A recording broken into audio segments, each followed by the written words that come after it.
George Burns was the beloved comic in America for 8 decades. He made almost $30 million, which is a huge fortune. His 2 adopted kids believed they would inherit everything. However, in March 1996, Burns took a decision that was unexpected. He didn't want to write his children. Every dollar was spent in a completely different place. All that was left for his family were questions. Friends claim that Burns kept some secrets from everyone. He actually left his kids behind because of a startling betrayal that occurred years before. On January 20, 1896, George Burns was born in a little flat at 95 Pittsburgh Street on the Lower East Side of New York. "Hasn't your doctor told you, now, George, you got my doctor is dead?" He went by Nathan Birnbaum. Then, everything around him moved quickly and loudly. Louis and Dora, his parents, brought their old world customs into their small new world after fleeing the hardships of Ruptica, Galatia. He was the 9th of 12 children they had. 3 small rooms were crammed into by the family, and people provided more warmth than blankets. Louis managed to make just enough money as a caner to support the family. To help, Dora washed clothes for the neighbors. On the Lower East Side, most children shared beds and wore used clothing. On numerous occasions, dinner consisted solely of potatoes and onions. Bread seemed like a gift, too. Still, George recalled the pace of life in those rooms, the laughter, the Yiddish jokes. He carried that comedy with him. The year 1904 was a turning point. When his father unexpectedly passed away at age 47, he was 8 years old. The family had neither a backup nor any funds. He had to assist, so after 5th grade, school ended for him. He sold shoes for 5 cents each while he stood on street corners. It was lengthy, filthy, and cold, but he persisted. Singing with the Imperial Five, a children's quartet, occasionally got him a little extra credit. One evening, their promoter stole their money. Since he had nowhere to go, George slept in alleyways and experienced true starvation and terror. But he carried those evenings like covert instruction. He would apply the street smarts and tenacity they instilled in him throughout his life. His identity changed with his growth. His family dubbed him Natty. His shine box earned him the nickname Shoe Birnbaum from other children. He was a cigar roller. He was a newspaperman. He sneaked into burlesque theaters to see entertainers create laughs out of thin air. He desired that life. He tried swimming across the East River in his early teens as a risky gamble. He nearly drowned as the current dragged him under. In addition to frightening him, that encounter ignited a feral side in him. He soon tried on many stage names. The Burns Brothers Coal Company and his brother Izzy were the sources of George Burns. In the past, he had taken coal from them to provide warmth for his family. Later on, he even used identities like Captain Betts and Willie Delight to trick booking agents and keep his job. When he was 14, he felt the need to run, and he did. In an attempt to succeed as a vocalist, he left home in 1910 and joined the Mickey Rooney Stock Company. He performed for pay for the first time in a theater in the Midwest. However, the audience jeered him until pennies poured across the stage, and he froze, forgetting every word. He immediately lost his job. He always said that the humiliation was the best lesson he had ever learned, even if it hurt. Singing on ferryboats, in brothels, on street corners, and wherever else that could give him a little cash, he then roamed the Midwest. He ate very little on certain days. He felt alive and continued to move even though he hardly slept on some nights. He was still chasing the stage at the age of 17 in 1913. Along with his sisters Beatrice and Irene, he created a singing group known as the Burning Three. They went to raucous vaudeville shows with rough crowds. After Irene abruptly left with a sailor, George and Beatrice were left penniless.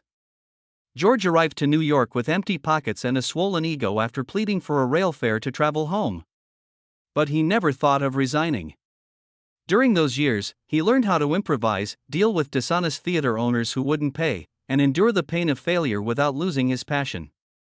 He attempted to enlist in the Navy during World War I, but they turned him down because he was too short. Because they preferred taller men, he was 5 feet 7 inches.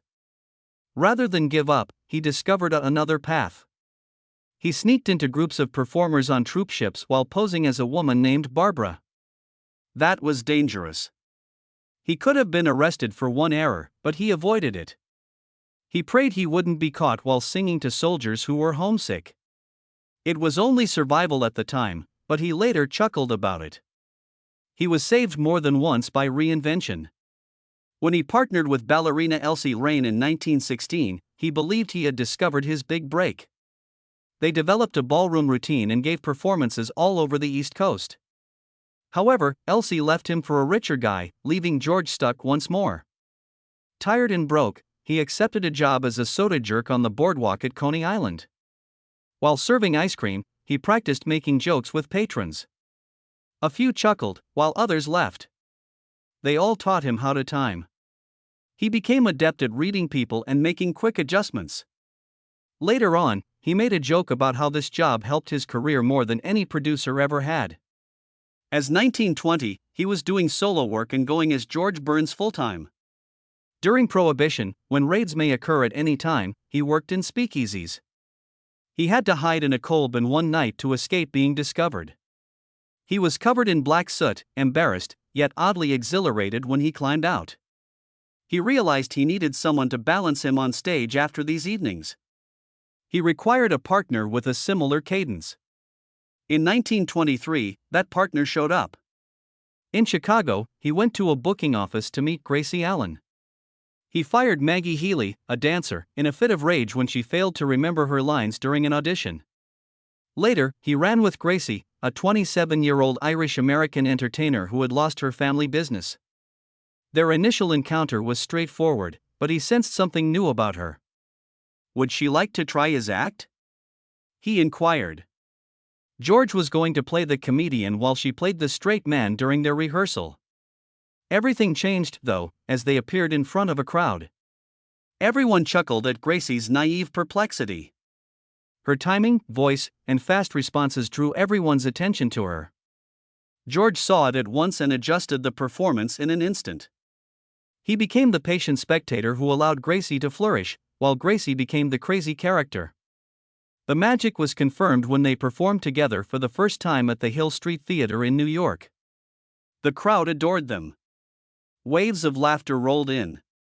They learned what worked and what didn't from that early procedure known as 60-40. Gracie and the audience had a connection that George claimed he would never be able to match. They entered the Pantages circuit by 1924 and created popular routines including Lamb Chops and Dizzy. They even purchased their first car with their $50 weekly salary. Life seemed to be opening up at last. George began to experience an unpleasant apprehension at the end of 1925. Gracie was being courted by another artist. She had to make a decision, he told her on Christmas Eve. Either marry him or go. Gracie agreed, even if it was audacious and untidy. On January 7, 1926, they were wed in Cleveland. The impact of the tiny event was enormous. Since then, their personal and professional lives have been intertwined. A few weeks later, they agreed to a 6-year deal with RKO that stipulated neither would be allowed to perform alone. In a partnership that would endure for decades, it bound them together. Stability was guaranteed in the pact, but new shadows appeared in life. During rehearsals, Gracie started to pass out. It was eventually determined by doctors to be a lifelong heart ailment. It never occurred to George that someone so energetic could be so frail. Nevertheless, she continued to perform. For years, she persevered through suffering and fatigue, winning the respect of everyone in her vicinity. She eventually had to retire from that situation in 1958, and she passed away in 1964 as a result. However, she carried the show on her shoulders during their ascent with a strength that the crowd was blind to. When Gracie Allen and George Burns took the stage at the Palace Theater in New York in 1927, something changed for them. The Palace was the pinnacle of vaudeville performances. And when they made $1.50 a week as headliners there, it seemed as though the goal they had been pursuing for years was finally attainable. The audiences really enjoyed Gracie's odd reasoning, which was incomprehensible yet consistently hit. The laughter from those evenings followed them everywhere they went, and critics likened them to the Marx Brothers. From the outside, it appeared that they rose quickly, but in reality, they struggled for years, changed roles, and realized that Gracie was the real flame that lit up the room with a series of perplexing questions. They were forced into the next stage of their ascent by the palace, which shut them in as a top act. In 1929, 2 years later, they traveled across the Atlantic for a 15-week BBC radio tour. It was meant to go smoothly, but British customs confiscated George's cigars as soon as they arrived. After smoking since he was 10, he found himself without anything to soothe his anxiety. In order to include the irritation into their performance, he twisted it into jokes about withdrawal. It was a huge hit with the British audience. By filling radio hours and maintaining high salaries, their routine spread throughout a continent that was unfamiliar with them.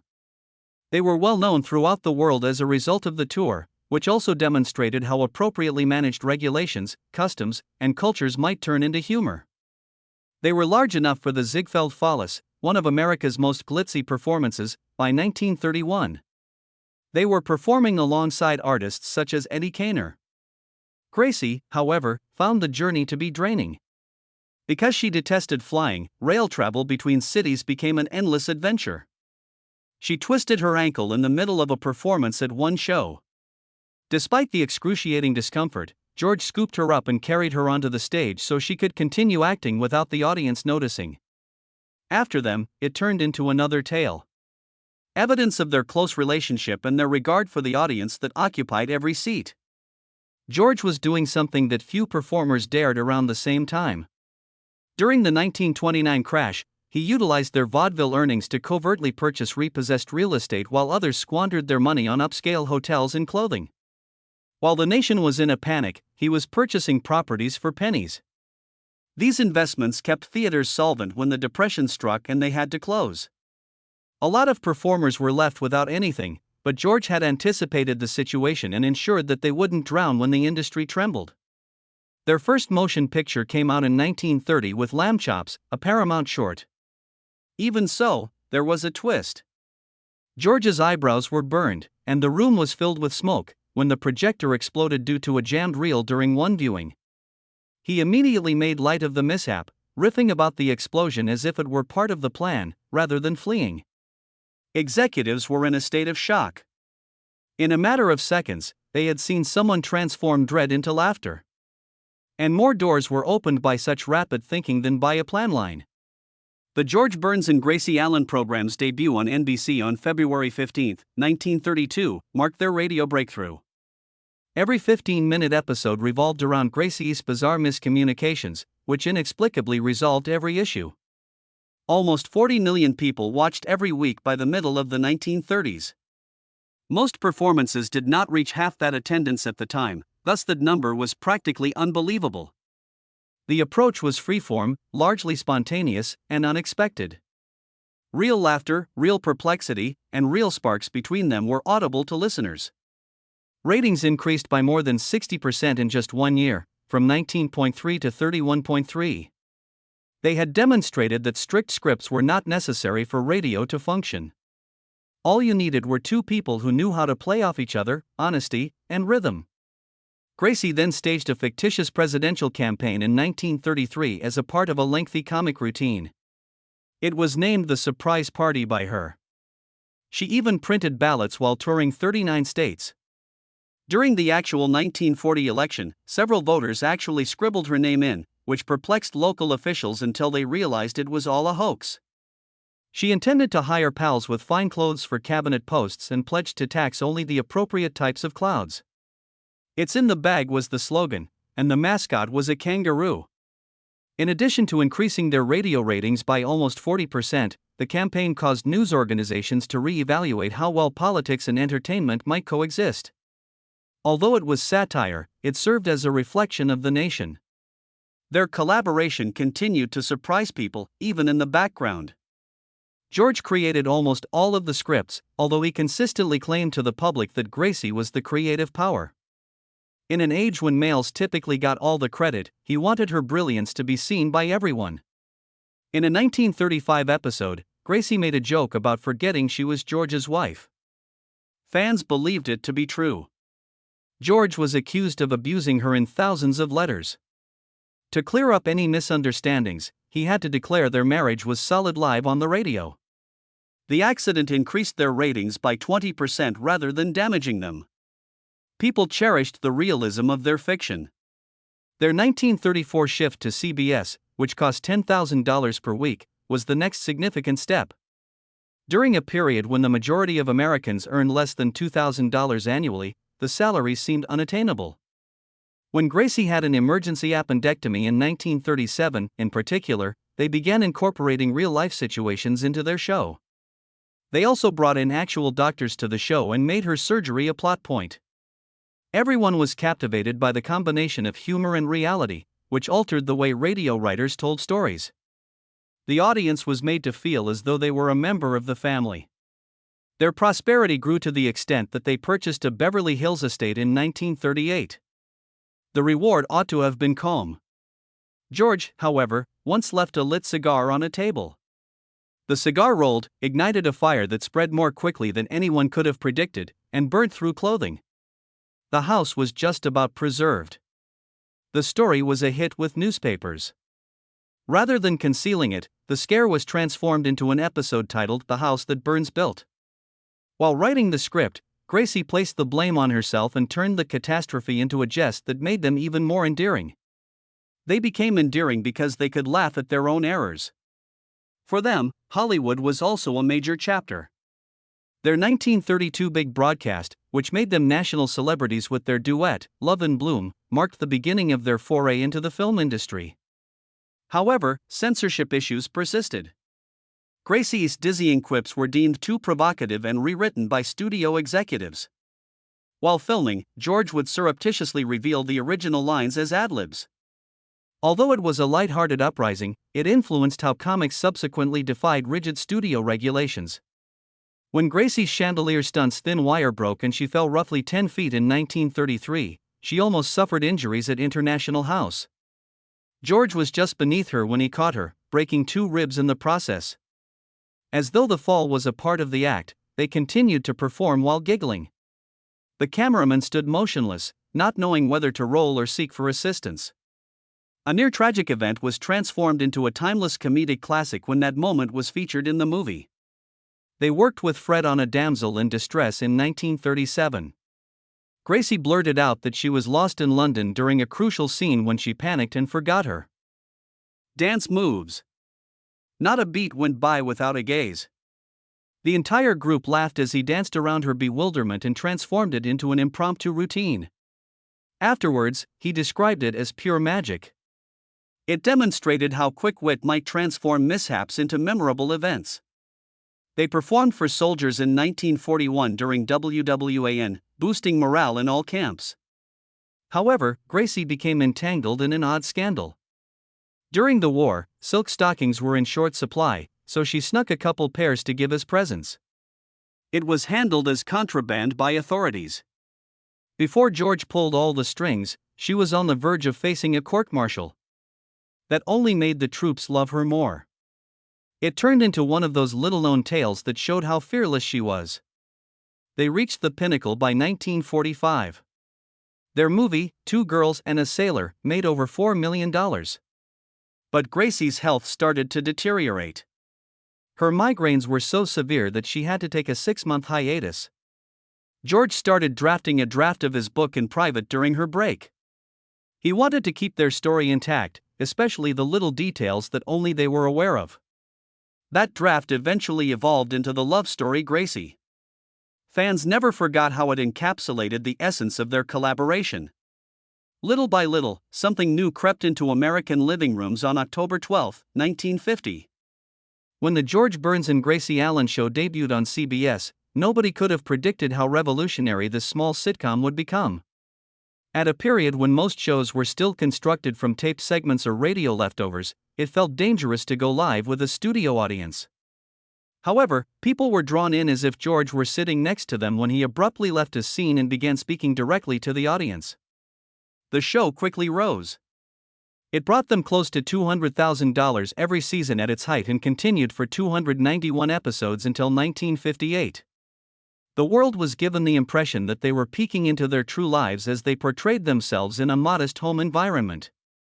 The explosion of family comedy that dominated the 1950s and influenced all that followed was made possible by that decision. Then, in November 1951, came episode 47.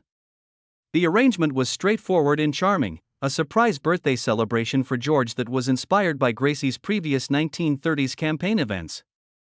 The actual surprise, however, was caused by an early exploding prop cake.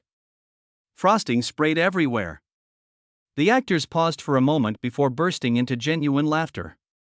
It was broadcast live by the producers. The shock in the studio was heard by people at home, and they thoroughly enjoyed it. Since there was no safety net for early television, mishaps like this one were part of its allure. One of the most talked about scenes of the decade was that tumultuous moment. However, the on-screen humor concealed a personal injury. While on tour in the early 1950s, George acknowledged having a one-night affair. The guilt broke him. He bought Gracie a $10,000 diamond ring and a $750 silver centerpiece as a gesture of reconciliation. She didn't speak. She didn't ever challenge him. They were considered flawless for decades. Only in his book, years later, did the truth come to light. And there was humor in that pain, too. She once expressed her desire for George to cheat again to Jack Benny's wife, Mary Livingstone, saying that she needed another focal point. A hidden world of sorrow, forgiveness, and complex love lurked behind the glamour of their televised marriage. As the decade progressed, Gracie began to deteriorate. Her heart issues had been untreated from childhood, but their severity wasn't realized until the 1950s. She was too ill to continue filming by 1957. George informed the audience that she was on vacation, but he did not reveal the reality. Even after breaking her nose, she performed while having angina attacks, but she was unable to continue indefinitely. She retired in 1958 and passed away from a heart attack on August 27, 1964, at Cedars of Lebanon Hospital in Los Angeles. With her departure, a period of television that had influenced a whole age came to an end. Jack Benny appeared as a guest in 1956 while their show was still in production. When two titans appeared together, fans adored it. However, George broke his hip at the age of 60 after tripping over a cable behind the scenes. He filmed the remainder of the season while sitting down since he wouldn't stop working.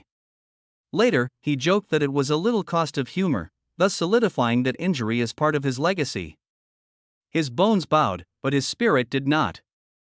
He was devastated by Gracie's death. She passed away at the age of 69 on August 27, 1964, and George nearly passed out during her funeral. Only twice throughout his life, he subsequently admitted, had he shed tears, once for his mother and once for Gracie. He continued to perform live for 2 years with an empty chair on stage. He would turn to face it, give her lines, and announce to the audience that she had just left the stage. People wept alongside him. Long after she was gone, the empty chair came to represent his love for her. But life continued on. He tried a new program called Wendy and Me in 1965. He portrayed a tenant-spying landlord. It didn't land smoothly. It felt like a lackluster show without Gracie's spark. Before ABC let it go, it only ran for 1 season. George, 69, questioned whether his career was over. He resumed nightclub tours, started over, and discovered what it was like to work alone after a lifetime of working as a duo. He reached a breaking point by 1967. He was smoking constantly and drinking a lot.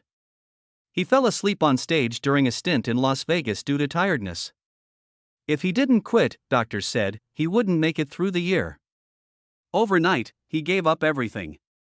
Absence of cigarettes, alcohol, and easy crutches. Later, he claimed that the decision saved his life and served as a catalyst that sustained him for many years.